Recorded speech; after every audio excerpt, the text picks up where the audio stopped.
The first question can be on this rheostat. If you see, these wires are all insulated wires, fine. Then how is it that the current is passing through this? Number one, what is the meaning of using a rheostat? Instead of rheostat, can we use a resistance box? If you don't use, what will happen? And how is this helping us? Fine. This is a total meter bridge. What is the principle on which this works? You should say this works on the principle of Wheatstone's network. Then they may ask you, can you show us the 4 arms of the Wheatstone's network? We will do this. Suppose at this point we get a null point, fine. At say whatever, I keep it over here itself, fine. Now your 4 arms will be, this is your first arm, this is your second arm, the point from here till there will be your third arm, and the point from here till there will be the fourth arm. So P, Q, R and S. So P by Q is equal to R by S. That formula we will use there. So if you remember, when we calculate, we say X is equal to R into Lx by Ly. So this value is equal to R. So P upon Q is equal to R upon S. Same Wheatstone network formula is what we will use. Then now here, when we plug in the key, the current starts flowing in the circuit, and when we remove, then what happens? The current stops. But here in the resistance box, only when we remove the key, there is a resistance introduced. Why is it so that the current doesn't stop at this particular point? If you remember, while covering Ohm's law on the resistance box in one of my previous videos, I have explained this part. If you can kindly go through that. The normal question, why is it known as a meter bridge?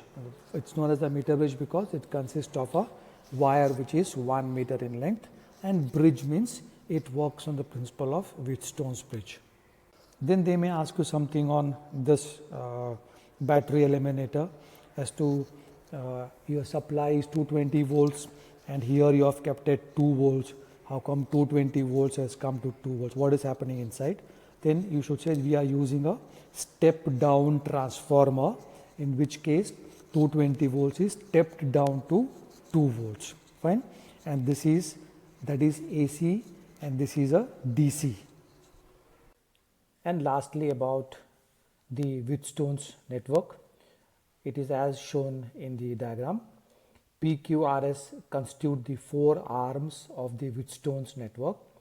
When the bridge is balanced, there will be no current flowing through that end and that end. That means the galvanometer will show a 0 deflection. So whatever is current flowing in that direction, entering it and entering it will be equal and opposite to one another.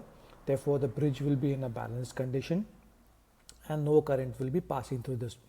When the bridge is balanced, this condition applicable, P upon Q is equal to R upon S. For our meter bridge, P will be the wire whose resistance you are trying to find out. R will be the resistance box, whatever values you take out in ohms.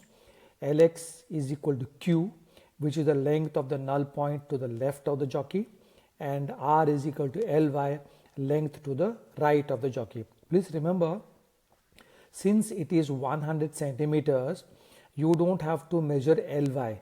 So whatever is the value of Lx, you can straight away subtract it from 100 to get the value of Ly. So this is all about the Wheatstone's network.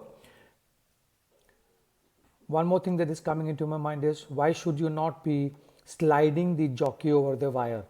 This is because if you see, the jockey has got a little thinnish edge or the sharpish edge.